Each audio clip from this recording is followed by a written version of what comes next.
occurred in Parliament and the unfortunate loss of life is a matter that which is actively being investigated by POA and other agencies.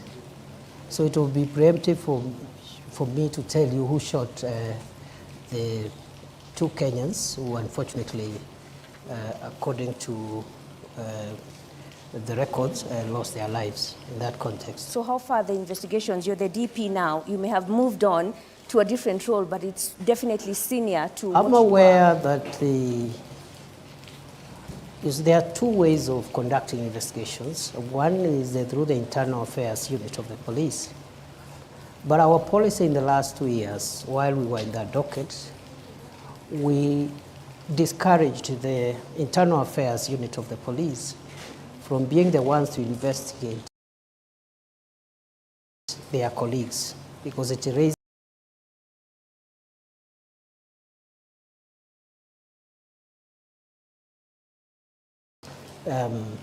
perceptions of bias. So we encourage the Independent Police Oversight Authority to be the one to do the investigations. The report I had when I left the ministry is that they had made some good progress. They reported to me they had some 6 files which are ready from the context of the riots and the violence around that time. But there has been a transition in the leadership of IPOA right now. A new commission has just been put in place, and the work of IPOA is led by commissioners. It's not led by the Secretariat. So the delay in the last 2-3 months could be associated to the leadership transition by IPOA. Ashley and George, you have follow-ups. Ashley? All right, Your Excellency, you have made a name for yourself as a defender of human rights. Are you proud about the events that occurred in June this year?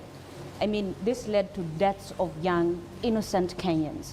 Where does this sit as, to you, the professor of human rights, not as the Deputy President, but as the professor of human rights?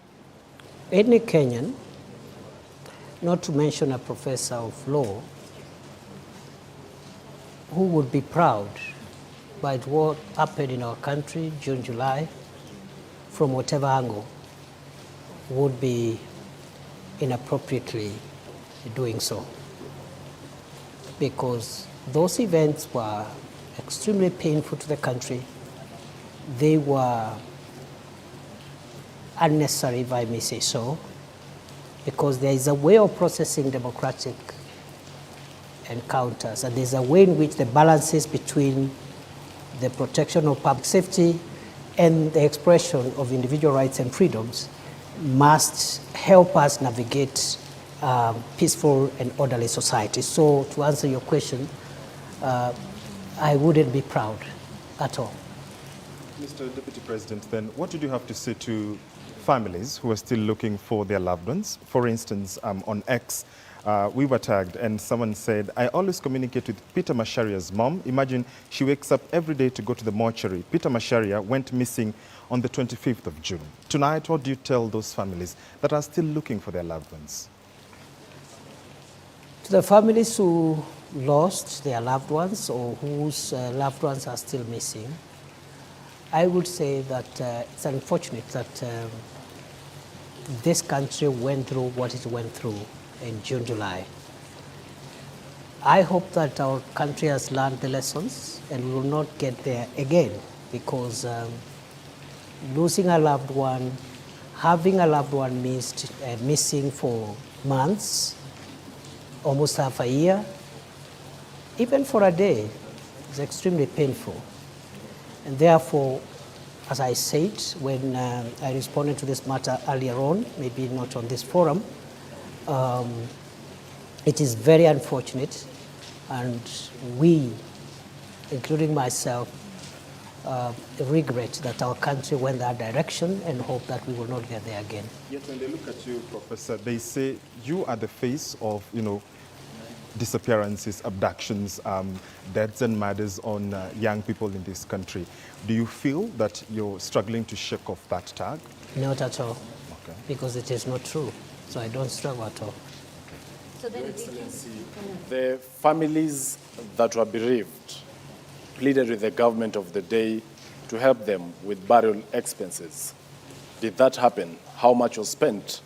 And there was a committal to compensate families that lost their beloved ones.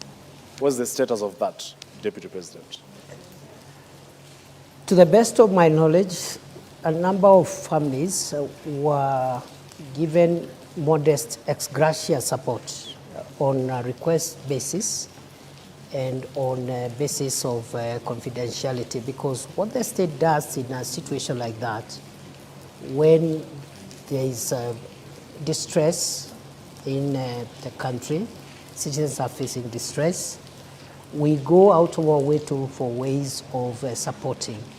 But normally that support is support which, first of all, is not budgeted for, so we have to look for ways of, within the security budget, absorbing some of those costs. And if I recall well, a number of families were supported on an ex gratia basis. The question of compensation is a little more complex and will require guidance, because no law would allow expenditure on compensation for events similar to what we had. I am aware, even in more extreme cases like terrorist-related deaths and injury, it is anticipated that victims of terrorist crimes and other violent acts would be compensated. And I think when we left the ministry, we were trying to develop regulations on the operationalization of Section 49 of the Prevention of Terrorism Act. And I think that can form a basis of thinking of how else or in which other circumstances perhaps extreme cases of loss and injury could be compensated. So that's a discussion we are having, and I am more than willing to follow up. Even in my new role, nothing prevents me from following up and ensuring that in justifiable cases which are defined by law, where injury or loss happens and the law allows, then compensation can ensue. So this evening you're telling Kenyans that the bereaved families will have to wait longer until the law is developed. And I'm not actually asking for specific families. These are public resources for purposes of accountability. Once again, how much was spent to settle the burial expenses? I wouldn't know, because it's not, you know, there's no vote called burial expenses. There's no vote like that. So this is ex gratia support, not just for these cases, many other cases every day that the state deals with are done ex gratia within the security operations budget, and therefore it's not possible to pinpoint this amount was used for burial because of the lack of a specific vote line. On the time frame for compensation? What about?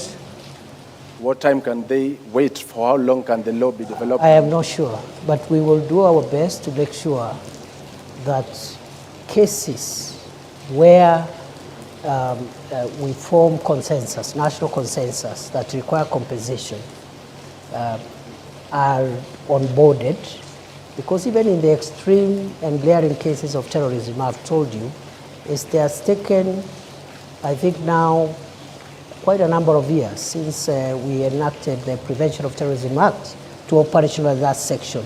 So I'm hoping perhaps within the year, within the coming year, we can work with the new leadership in that ministry and other stakeholders in the normal way government works and process perhaps regulations on the operationalization of some of these issues. As to whether that can be expanded beyond terrorism-related incidents, that is a discussion again which we can open up to stakeholder input and have it dealt with.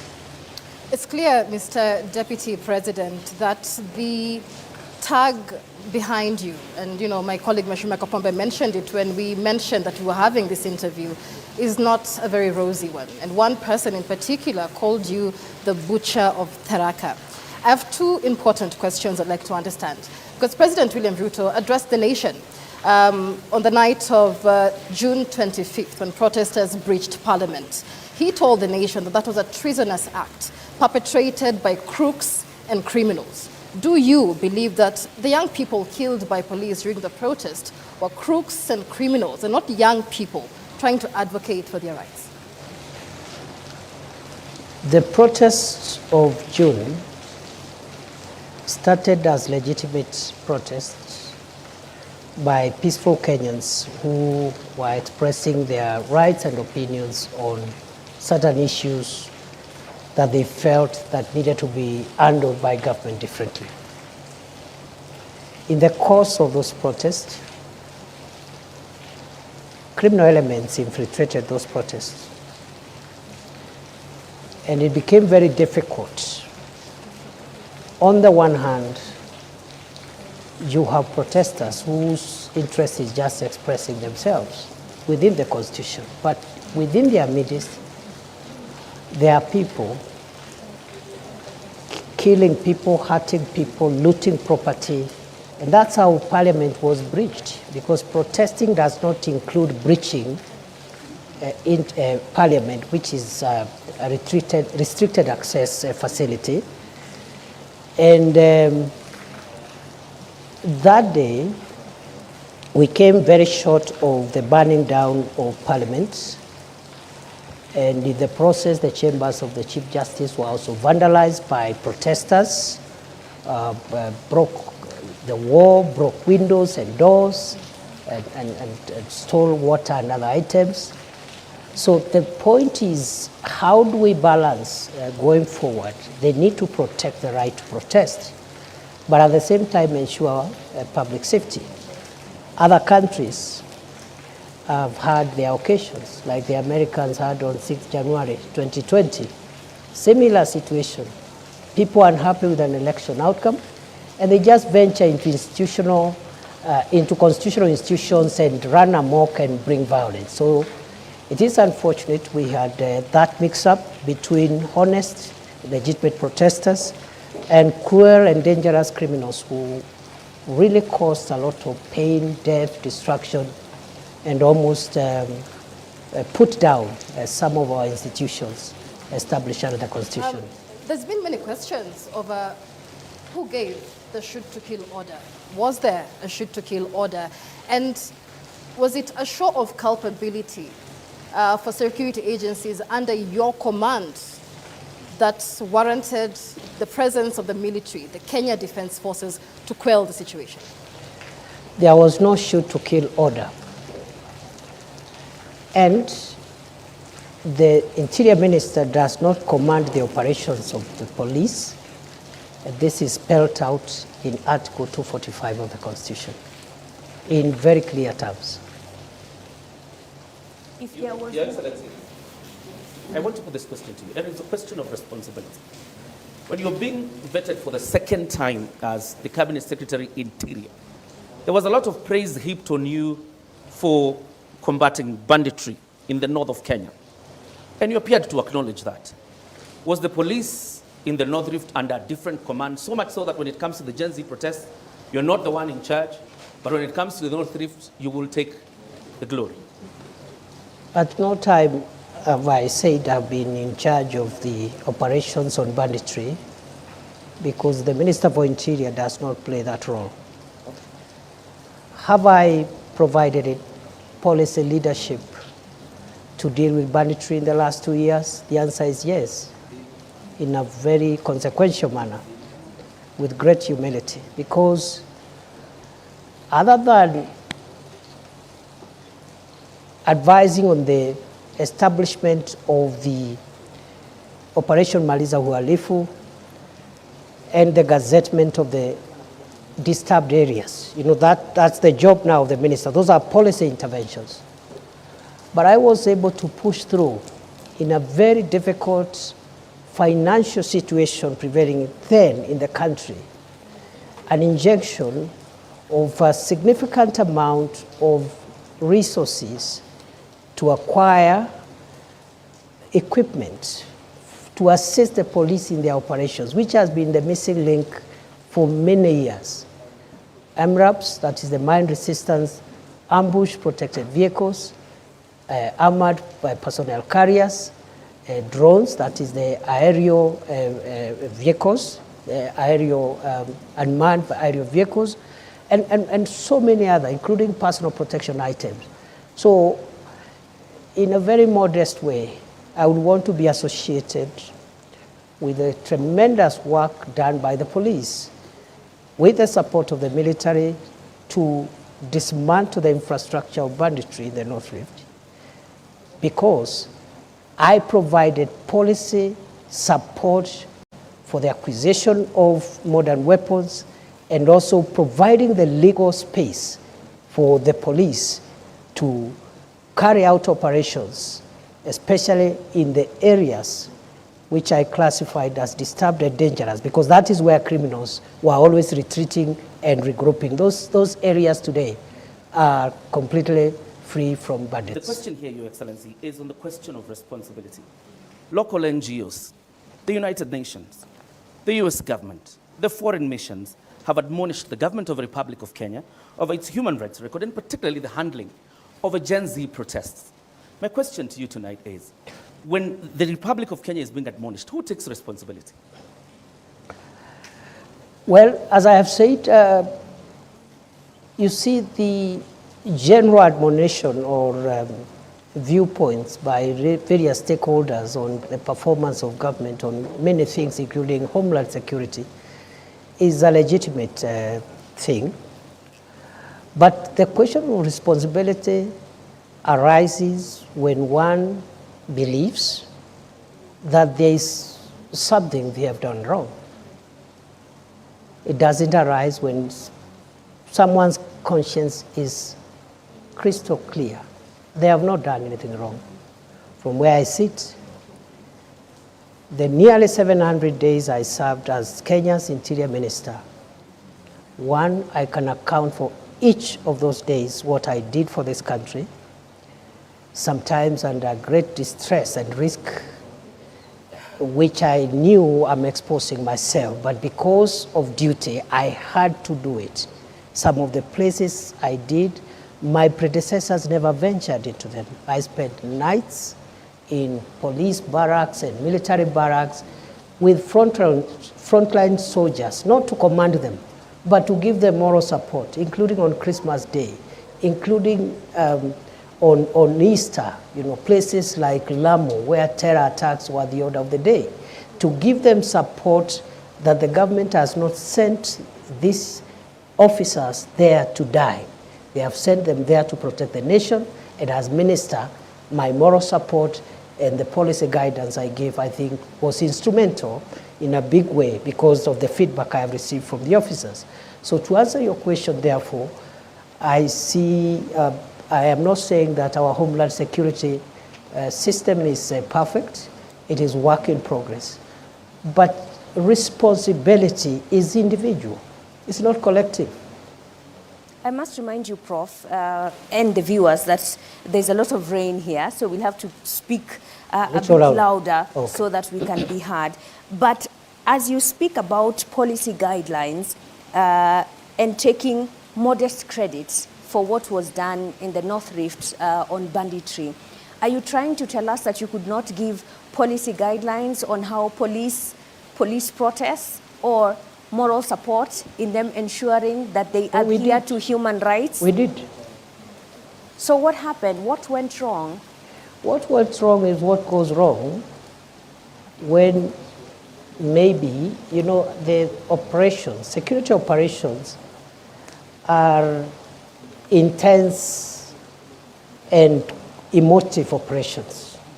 It's not somewhere where an officer will be told, when you reach there, do this, do the other. So what we have are general policy guidelines. For example, the use of lethal force is reserved when to apply when the life of the officer is at risk. So was if any, a criminal, was any for example, officer's life in wants to danger? take Allow down, me, Professor Kindiki, Yes. was any police officer in danger when David Shege and Enoch Chalo, Erickson Chalo Mutisia only had a flag and they were dancing outside Parliament? What threat did they pose to security officers at Parliament? That is a matter under investigations. If the circumstances you're reading out there is what happened, the officers will be accountable. It's as simple as that. And how long will that take? As soon as IPOA completes the investigations and forwards the files to the DPP. Criminal investigations are complex. They involve scientific assembling of evidence. It is not enough to rush suspects to court only for cases to collapse. And it is not uniquely a Kenyan issue. Criminal investigations, especially in a complex endeavor like the situation we're referring them to, take a bit of time, and therefore I'm hopeful that... Why were the police in mask? How complex was that? That we Again, could not see who was ensuring security is not breached? You know, you're just telling me what you think or saw, But it was which is on part live of TV. evidence. It Which was is on part live of TV. evidence. There are photos of police officers who are masked. I am You not can't disputing. identify them. I'm not disputing. But Just as telling the you CS Interior, that is part of the evidence that is required to hold into account any person who may have been involved in that unfortunate incident you're explaining. Your Excellency, if you were to move this forward and probably look at why the public is on you. This is what you said on the 12th anniversary of the Supreme Court about a month ago. And you were talking about crucial jurisprudence. You said, I have had to ask myself whether the highest interest is the public interest or there is a higher interest called the national interest, because the public itself could hurt the national interest. Public can be mobilized or mobilize themselves against national interest. First of all, where does this national interest sit in the Constitution? And number two, wasn't this an indirect proposal of a clawback on basic freedoms that are enshrined in the Constitution, Your Excellency? As you answer this, Your Excellency, you did say that lives of protesters need to be protected as you ensure public safety. Was the public unsafe during that period? Why did we get to that point? When I spoke at the Supreme Court reflection colloquium on public interest and national interest, some erroneously thought I was talking about government interest or even security interest. That's not the case. In fact, after that colloquium, I've had further reflection because by the grace of God, I'm also a scholar. So I reflect on some of these things. And I have come to the conclusion that within our constitutional framework, we can categorize three forms of interest that could be expressed by members of the public, rather than three. One is popular interest. And the question I'm asking myself as a scholar and a student of constitutional law is whether what is popular is in the public interest all the time. I am not sure. I am not sure that what is popular is in the public interest. I don't believe, sometimes yes, maybe not all the times. But at the Supreme Court colloquium, I also asked, is there a hierarchy of norms in our Constitution such that we have public interest and national interest? And for clarity and avoidance of doubt, national interest is not government interest, and it's not the interest of, it's not security. What I had in mind is, you're aware, our Constitution allows the people of Kenya to express themselves in exercise of their sovereignty in two ways. One, through elections. Two, through referenda. And then I asked myself, in fact, it was tailored to the judiciary. And I wanted to ask myself, if the people of Kenya, for example, agree and express themselves in exercise of their sovereignty to change the constitution in a referendum and vote to remove the judicial arm of government. And they decide we don't need the judiciary. People are sovereign. In a referendum, they can actually remove the judiciary. And then I ask myself, since this is an outcome of a referendum, this is in the public interest. But is it in the national interest that really you can have a modern country, a democratic country without a judicial arm of government? But these are two different scenarios, DP, because this was about taxes that Kenyans felt were unfair, and their leaders at the were Supreme not Court, listening to I them. was not talking about the protest at all. You can look at my statements. I was not talking about protest. So what do you We were reflecting on what the Supreme Court has helped us to understand about our Constitution, and I was inviting the Supreme Court judges to start thinking whether, even as we express our sovereignty, we have what we call bedrock things that we cannot touch. I'll give you another example.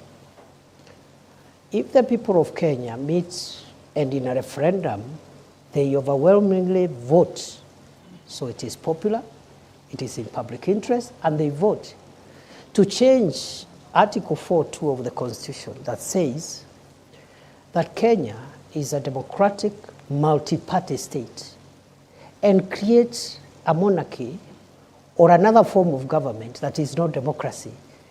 It is in the public interest. It is popular. It's in the popular interest. But is it in the national interest? My answer is that it is not. So within the Constitution, there are things you can change and still not change the DNA of our Constitution. There are others, once you touch them, the DNA of Kenya as we know it changes forever. That's what I was discussing. It's very interesting that you mentioned that, Your Excellency, because during your vetting, following your reappointment as Interior Cabinet Secretary, you are on record saying that you will specify designated protest areas, potentially undermining the right to peaceful assembly outlined in Article 37 of the Constitution. How would you justify limiting spaces where Kenyans can express their grievances at a time when the government is facing mounting criticism, and why? That is the practice in all democracies. Show me one democracy where people are free to express themselves anywhere, anyhow, anytime, notwithstanding the rights of other people, including traffic, the right for traffic to flow, and so forth. I have been, before I became minister, I was an academic. And for about 12 years, I traveled to about 100 countries around the world. So I'm very familiar with many democracies. Many of them, including the Hague, where I spent almost 7 years in the International Criminal Court trials, they designate places where you go and express yourself. Every institution actually is mandated. If it's parliament, they designate a place, and then the police gives some routine. They say between 11 a.m. and 3 p.m., a certain group will protest. And they tell the police will be about 500 and so forth. And then you protest there, you hand your petition, someone comes and receives petitions, then you vacate. Maybe in the evening, another group will come. That's what we might start thinking about. But as long as we think that expression of rights means you venture and frustrate everybody else who is not part of your protest, then we are courting anarchy, and that's not part of democracy. Understand peaceful protest, because even when, if we go to Chacha, even when we saw the protests regarding the 16 days of activism against gender-based violence, they were just roughed off by police. One even wonders, because we even have had leaders who have expressed a fear and concern that actually it's not even Kenyan police. So who are these that appear when Kenyans exercise the democratic freedom of picketing? The example you have given was regrettable, and government has already addressed itself to that issue. The Principal Secretary for State Department for Internal Security did Don't you think the presidencies are too many? Not really, I don't think so. And I think with the apology that the State Department gave, I think Kenyans should give government the benefit of doubt. Mm-hmm. Because if the intention was to keep on doing this thing, then an apology was unnecessary. If you know you're going to do it again, you just keep quiet and do it the following day. Did you realize this only when you became the interior boss? And despite having served in various capacities in the leadership of the Senate, you didn't think of introducing that bill then? In 2015, I introduced the Homeland Security Bill, which, as leader of majority in the Senate, which was taken up and became part of it is what became the miscellaneous security laws of 2014. I know some parts of that law were struck out, but 85% of those laws are what has made Kenya specifically stable, on limiting the protesters. On the security laws did not cover the issue of protest, but it covered a wide range of issues that we needed to deal with to make sure that our country is safe. But on the other hand, legislation is work in progress. It doesn't end with one piece of legislation. It happens every day. Democracies which have been in place for 300 years are still making law, even security-related laws. So I did my bit in certain aspects, as the example I've given you, but it is not true that when somebody serves as a member of parliament or senate, everything that needs to be legislated will be done during that time. DP, as we wrap this topic up, there's one question that many Kenyans would like to know. In a Citizen TV interview after the protests, you said that infiltrators were linked to elements within government and opposition. And you said we have evidence leading to political operatives from across the political divide. We will prosecute. How far are we with that? How many of those planners or operatives? The last time I checked, I've been following up after that, and you know that's not too long ago. That was July. After that, as you're aware, the cabinet was dissolved, the entire cabinet. For that period around August, there was no cabinet. July, August, and then September, the vetting. So by the time I went back to the ministry, it was sometimes, I think, almost October. I can't remember the date. And we are following up on that process. As much as I know, a number of people have already recorded statements, and as far as I know, a file was forwarded by the DCI to the DPP, but it was returned to seal certain gaps that had been discovered by the DPP, and therefore that is work in progress. As I said, criminal investigations take long, but I'm sure there will be accountability for everyone who may have either incited violence or taken advantage of the peaceful protest to infiltrate that democratic process.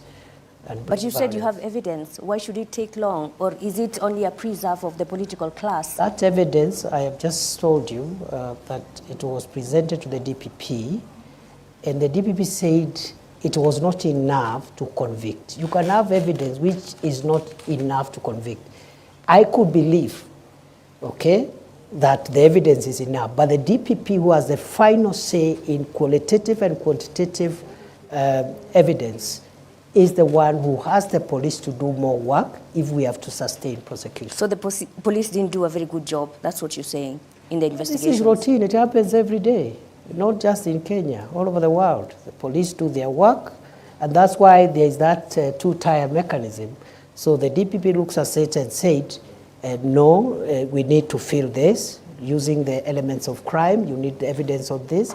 So we cannot say the police didn't do a good job. It happens every day. Thank you. Thank you very much. We would like to move to the next topic, which is your ascension to power as the Deputy President and the politics around it. And this session will be led by Ashwin Mazuri. All right, Your Excellency, did you play a role in Rigathi Gachagwa's ouster? No.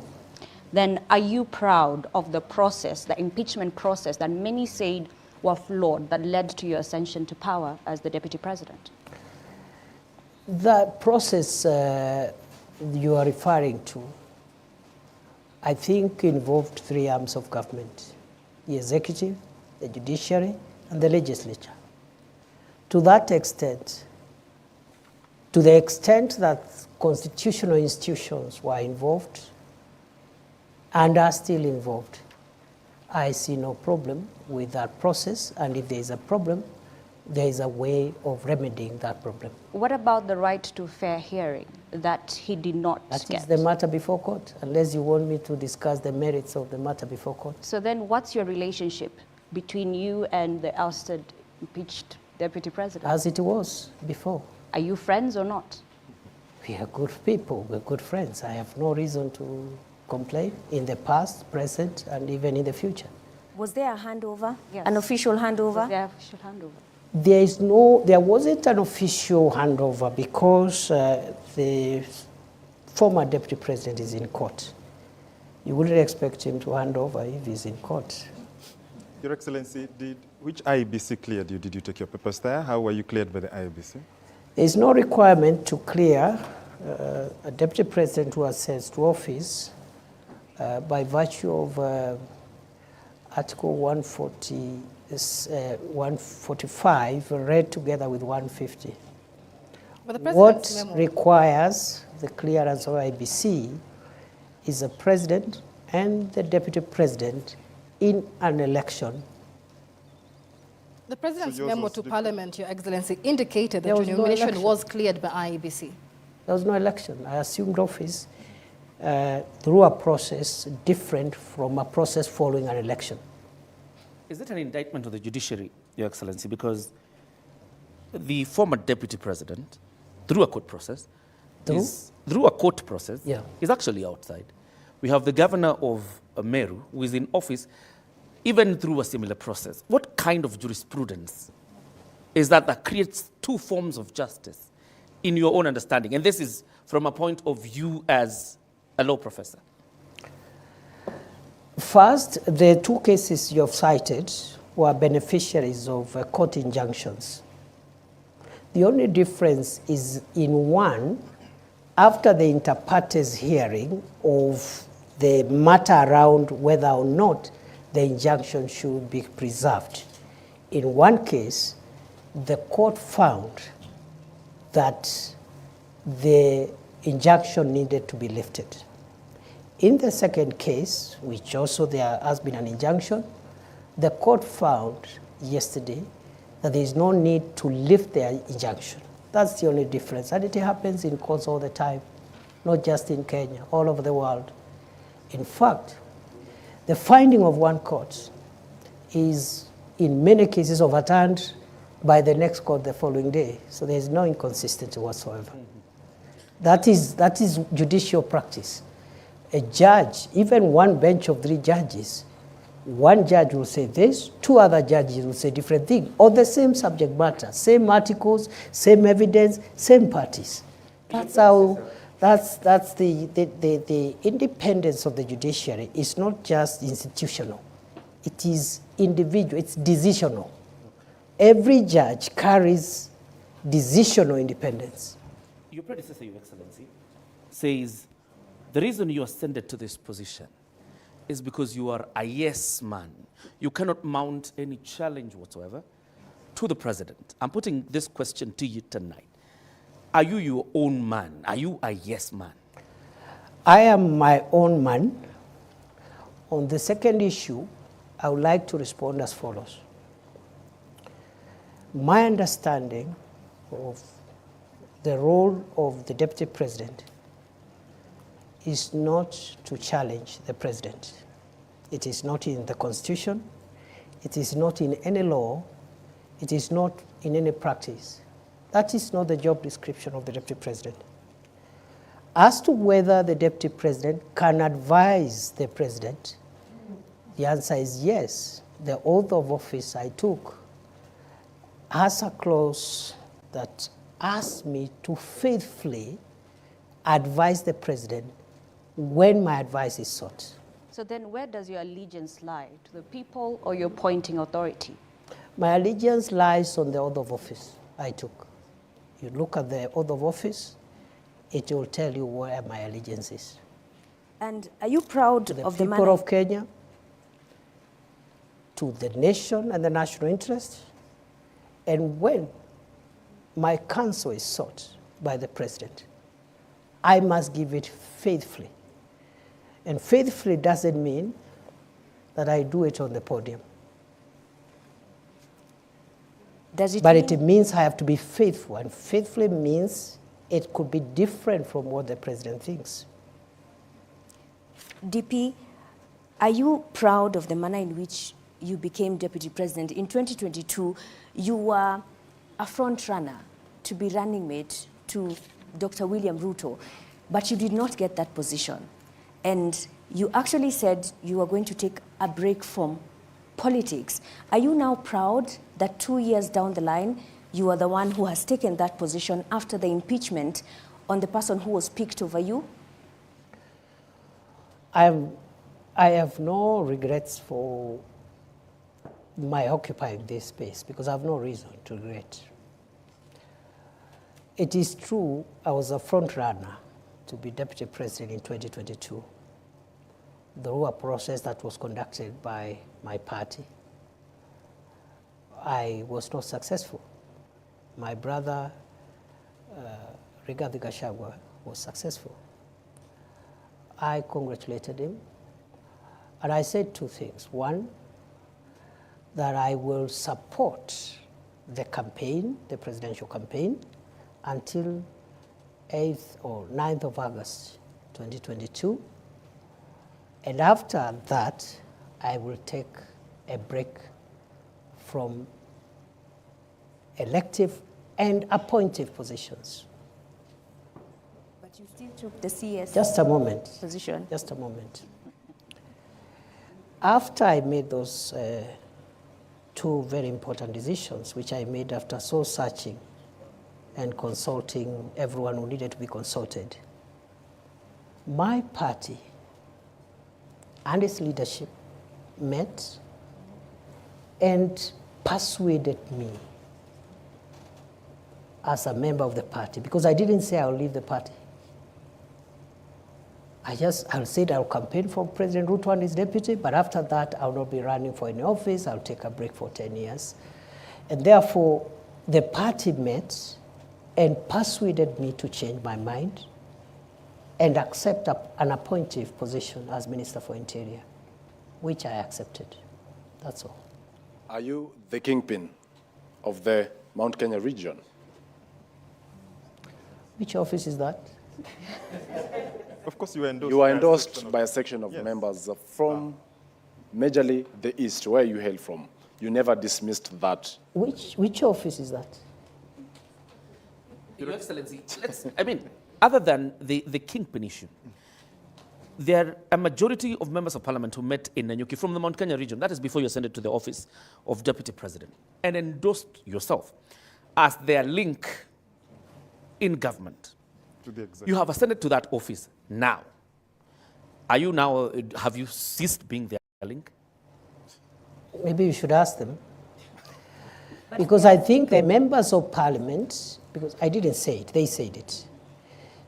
So maybe they can say it again if they wish, but to the best of my recollection, those members of parliament had expressed frustrations in getting their constituency development agenda through to government because of the breakdown of relationship they had with the former occupier of this office. And therefore, they asked me whether I could convey their needs to the president. And because I was a member of the cabinet, I saw no problem with that. But whether or not they will continue asking me to convey their messages, it's up to them to decide. Your Excellency, that region. Sorry, you come from that region, the Mount Kenya region. Tharaka Nithi, where you come from, is nestled in Mount Kenya region. I want to know, because Kenya Kwanza had promises it made towards the people of that region. So who will be pushing for the implementation of these promises? That region, like other regions in Kenya, has very many elected leaders. The office I occupy now as Deputy President is an office of the Republic. Unlike other leaders, for example, who have a subnational mandate. And therefore, the way I see it is that the people from the region you're referring to, which happens to be where I was born and raised, have a right, just like the people from the coast, Western, Nyanza, Rift Valley, Northeastern. They have a right to use this office, because it's a national office, to channel their needs, interests to the government. So I see no contradiction, I see no change of position, and the only thing I don't understand is this thing about is it the Kingpin or something. I don't understand it because there is no office like that. Well, and are you still hopeful, and do you think there is a possibility of you becoming William Ruto's running mate come 2027? How would I know? Your Excellency, then you've talked about development and, those members of parliament using this office to lobby for development. Shouldn't then development be a democratic right so that then there is no need to lobby and to push for it? That's not true.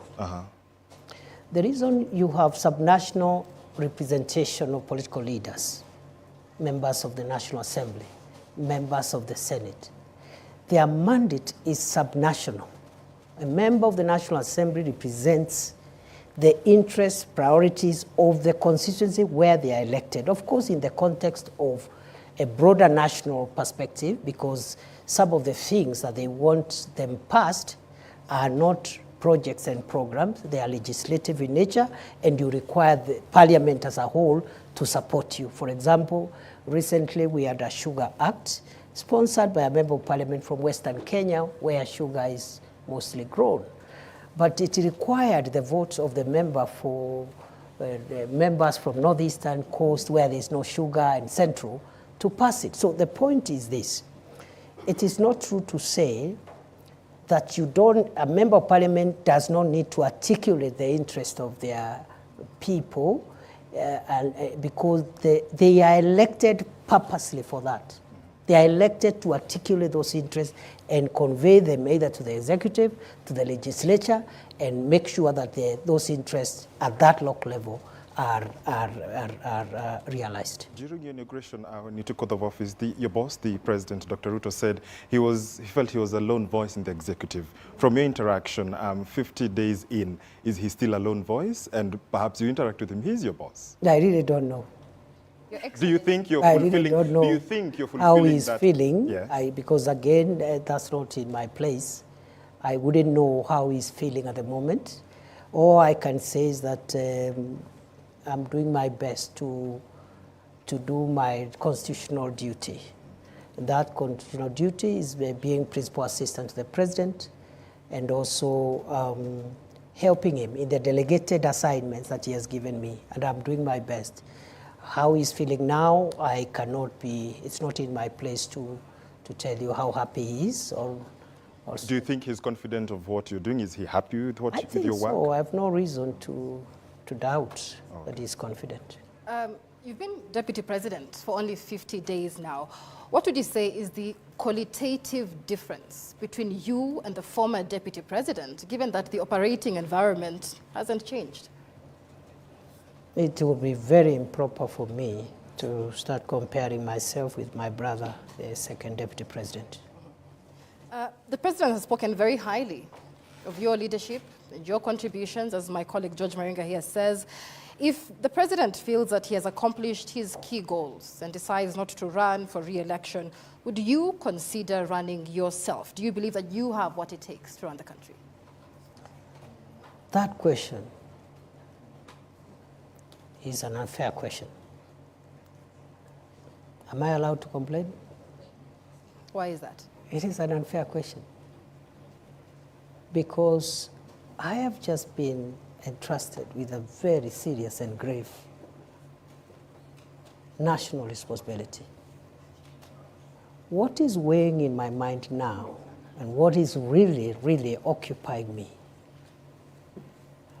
is the desire to discharge those obligations, because the expectations of the people of Kenya, the expectations of the president are so high. If I started occupying myself with ideas of what will happen, I don't know when, I'll be the most unsuitable person to be seated before you today. Your Excellency, I want to rephrase Michelle's question regarding you and the former Deputy President.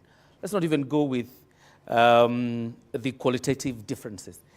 But clearly there are lessons you must have learned from Gachagwa's tenure in office. What lessons are those? You know, my friend, you know, in leadership is defined by certain ethos and parameters. And I want to persuade you to allow me not to discuss my brother, the Honorable Rigathi Gachagua, because he's my friend. And you've not heard me bad-mouthing him anywhere before when he was in this office or even after he left office. So please spare me, because it is not right.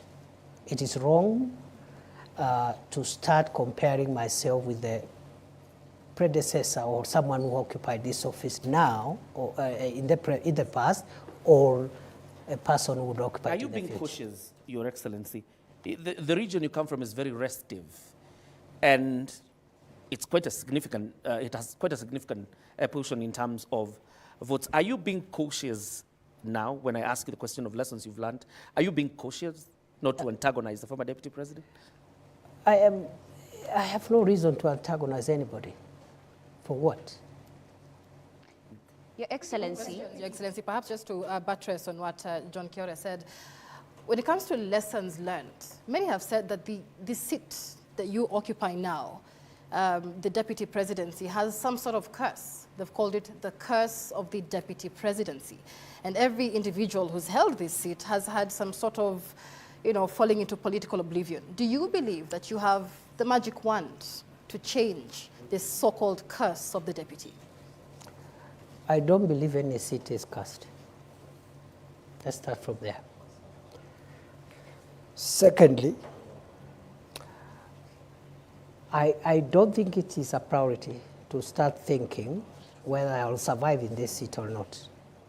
As I have said, what is weighing in my mind, the same way when I became Interior Minister and the North Rift was in that shape, Lamu, Boni was in that shape, and Northern Kenya was that shape. I told myself, including the passport crisis, I said, if I will last here for 1 year, I want to try my best and have these challenges under control. So for me, I cannot start now entertaining myself on what will happen to me, whether I'll succeed here or there. That's not for me to determine. It's beyond me. What is within my reach, what is within my control, is the focus to deliver on the job. As to whether I survive or what happens, that is not within my reach, and I cannot control what I cannot control. VP, we need to move forward to the next topic, but I would like to end this with this question. The mountain which you seem to be avoiding is hostile ground right now, and not just the mountain. The government is struggling with its popularity as the president's principal assistant. How are you working to change that perception of Kenyans? And more so those who are... Did you say that the mountain is restive? Yes. The reception in Embu, for example, yes. In Nyandarua the other day, residents refused to listen to the president's speech. In Nakuru County, at a burial, Again, they did not want to listen to the president's That is democracy. message. That's how democracy works. Is it that hostile Democracy, ground to the government that you serve as Deputy President now? You see, there is a difference between running governments and being popular. Those are two different things. And for me, a leader should be least worried about popularity. The worry of a leader should be their pace and focus on transforming the lives of the people. And do you think the lives of the people have been transformed? Leader is not necessarily one who is popular all the time. However, a good leader knows when to be popular. Don't you think that popularity has gone down because Kenyans' lives I really don't think so, negatively? because at the moment, President Ruto and his administration now in the midterm is not in their priority to look for popularity. There is no election taking place. The task of the government now at midterm is to track the pace of delivery, where there are gaps, seal those gaps, and just deliver on the commitments. The time will come when there will be popularity contests. And let me tell you, for avoidance of doubts, that is not President Ruto's worry.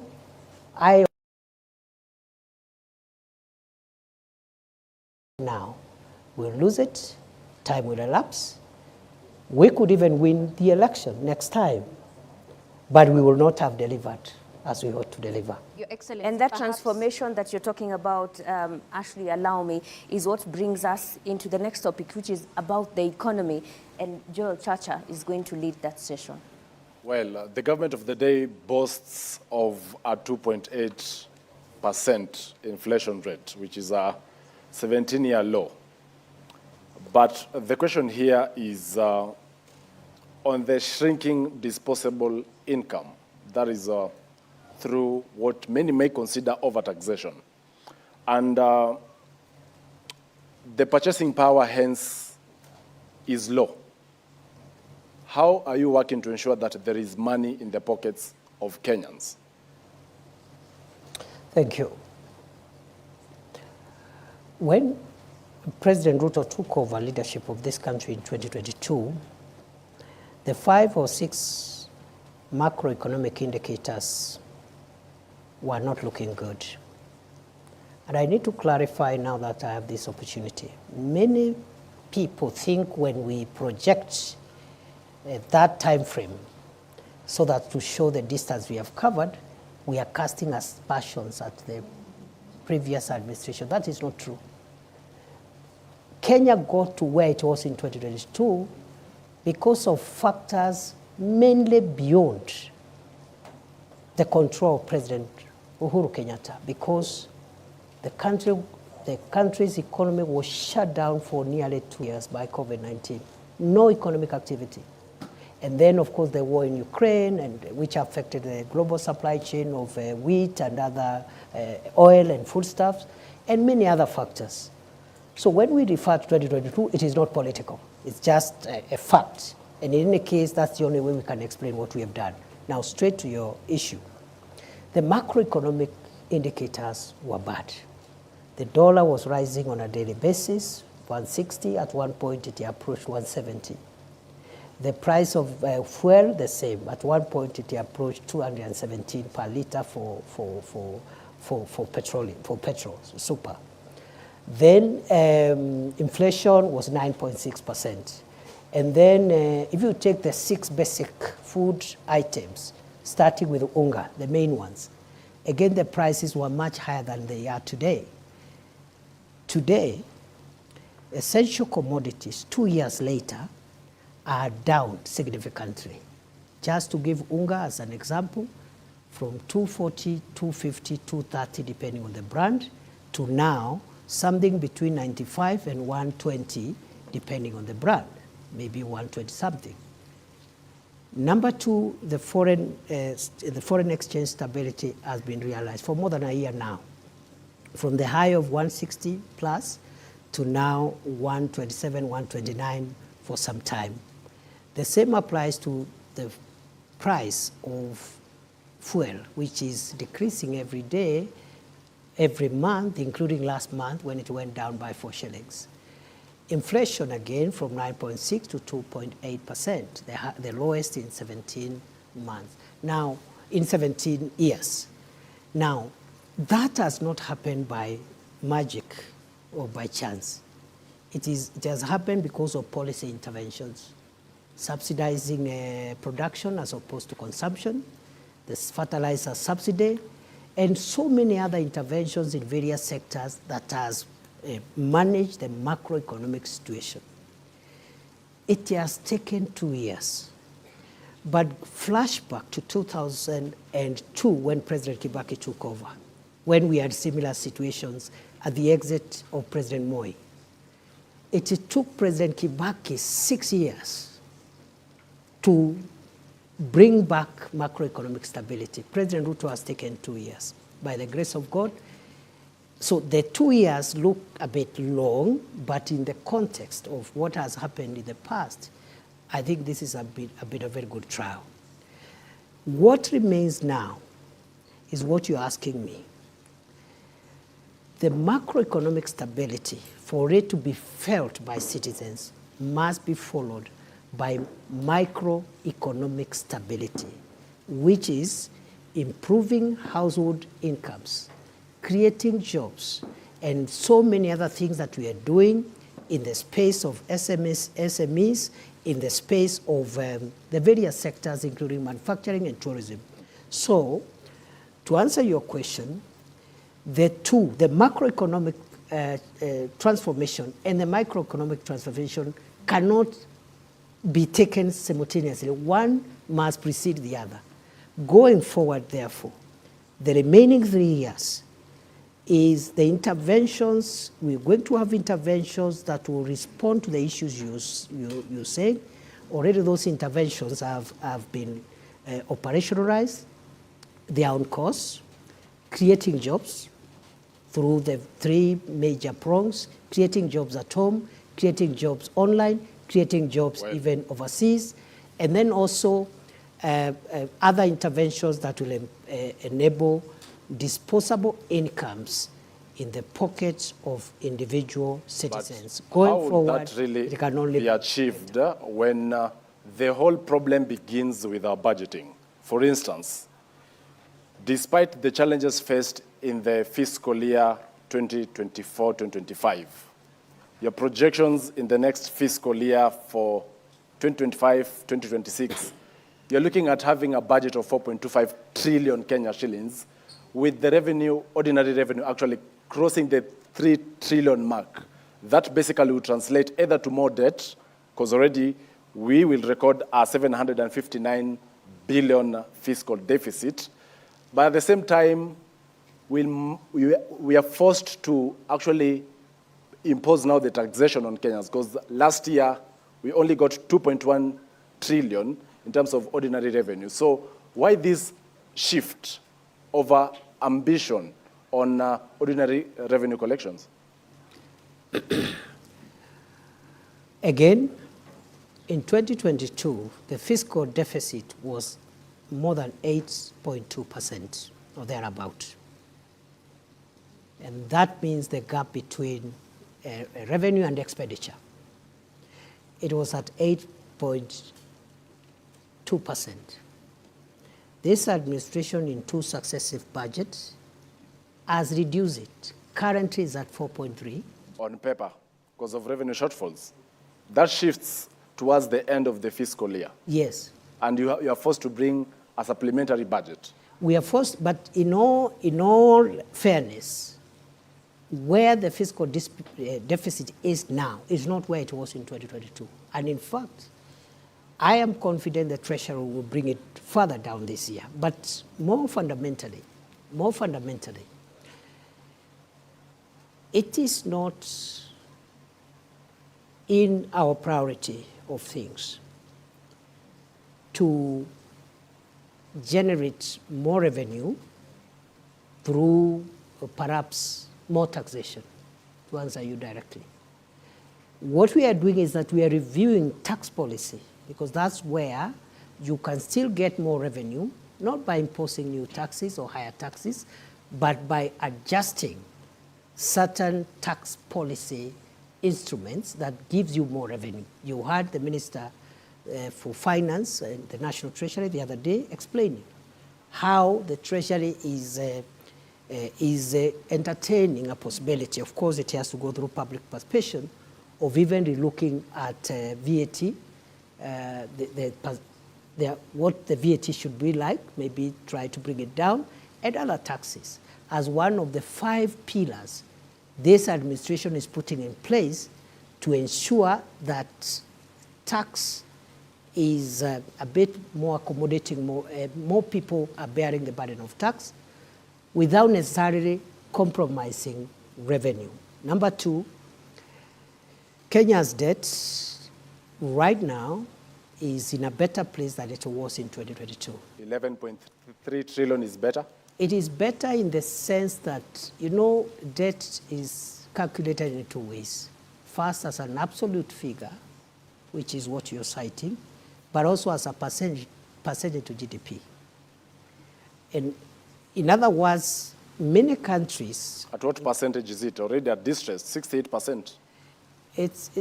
You call it distress, it's not. If it was, the IMF would have said so, and I'm sure the IMF has not said so. Yeah, Your Excellency. They are just warned us that we need to make sure that it doesn't enter into the red zone. But 55% plus or minus 5 is what is allowed by our law. The point is, it's not even about percentage also alone. Many countries, including developed countries, are highly indebted. The US, for example, the US debt is about almost 120% of GDP. Japan is 250% of GDP, 248, 250. So and many other countries. Singapore's debt also is in the hundreds. However, what we need to do, let's agree that what remains ahead is that our revenue generation measures must not lead to higher taxes. It's not a must. Number 2 is that the area of debt, we need to be careful so that Kenya does not enter into the unsustainability zone, and we are managing that. DP, naomba kidogo, wakati ambapo tunazungumzia masuala ya uchumi, kuna wengi ambao wanahisi kwamba mnasema maneno mengi, maneno makubwa makubwa, lakini la msingi ni kwamba biashara nyingi ziko katika mazingira magumu. Wengi wamefunga biashara zao, wengi wamelalamika kwamba hawawezi kuendeleza biashara zao kutokana na zile sheria ambazo zilizoko na zile sera ambazo zinatolewa na serikali. Labda unaweza kuwaeleza wale wanaokutazama leo hii ambao wameshindwa kuendelea na biashara zao, ni mikakati gani kama serikali mnaweka ili kuhakikisha kwamba hizi biashara zinaweza kuinuka na wanaweza kupata pesa mfukoni? Asante sana.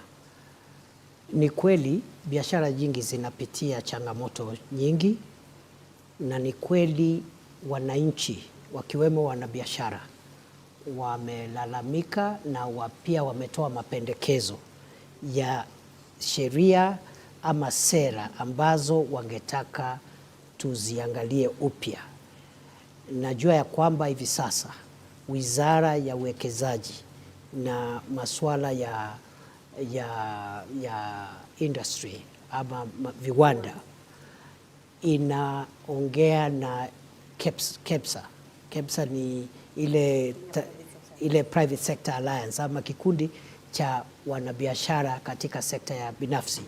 Wanajadiliana kuhusu mambo mawili, na jana wamekuja hapa kunipatia mahali wamefika katika majadiliano.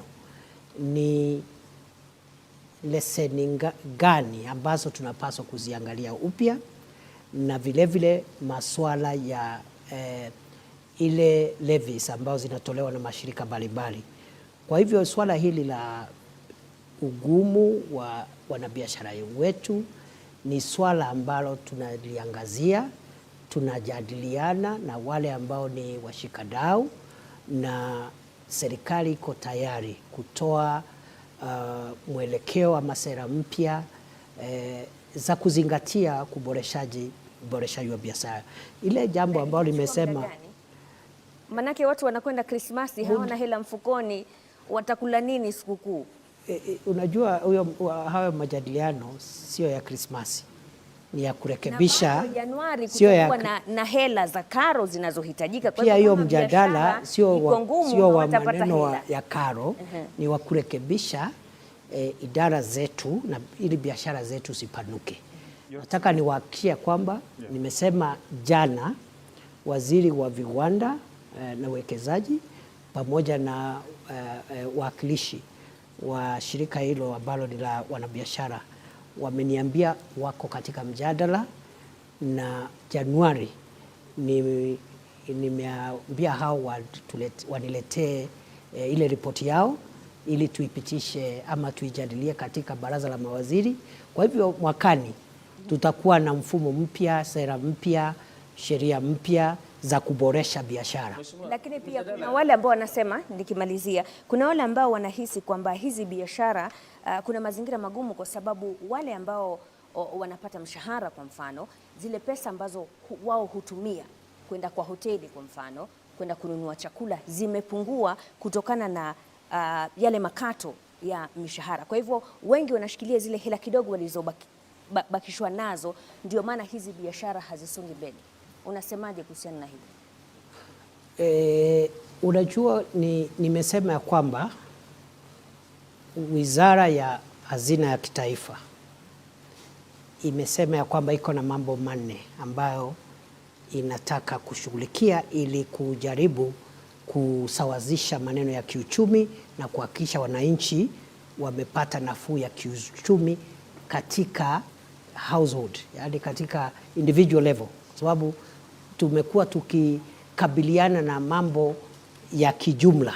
Sasa tunakabiliana na mambo ya kibinafsi, na kati ya hayo majadiliano kutakuwa na sera mpya za mambo ya ushuru na mambo ya kibiashara. Lakini la muhimu zaidi ni kwamba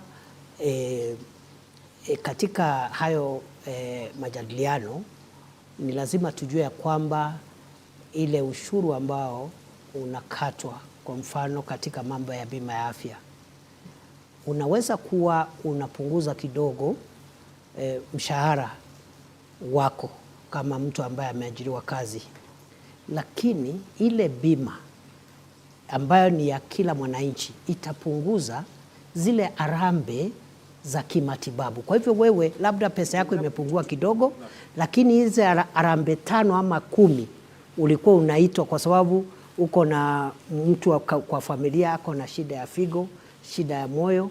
Hizo harambee zikipungua, there is a net off. Kuna vile hiyo mkato imekunufaisha hata kwa njia zaidi kuliko vile ilikuwa, because swala la naibu rais, lakini unapozungumzia masuala yote, licha ufanisi huu wote, we've seen the President Dr. Ruto say we are proud that our sister country of Tanzania is now leading in our business engagements. The success of Tanzania is the success of East Africa. Businesses have been, closing shop and going to neighboring countries. So you're speaking of this, and KEPSA has talked about it, that the government seems not to be listening to those who run businesses, that they're escaping to other countries. I've just told you we are having a conversation with KEPSA. Why don't you call them after this interview? We did speak a few weeks ago with Bimal Shah. Should have told you that they are engaging. And he did say that, whereas that engagement is happening, it is not... They have identified 2 areas. Yeah. One is the regulatory. They say there is multiple regulation, or what they are calling over-regulation. The second issue on the table is on taxation. We are a bit careful because the issue of taxation, we would rather have it in the broader tax policy and other fiscal issues that are being discussed and spearheaded by the National Treasury than just to take just that business community and handle their taxation issues without the context of looking at tax as a general issue. I really need to ask a question on the tax regime, because today there has been an announcement that there is a task force that has been formed to get to the bottom of why businesses are closing down in the Republic of Kenya and relocating to other countries.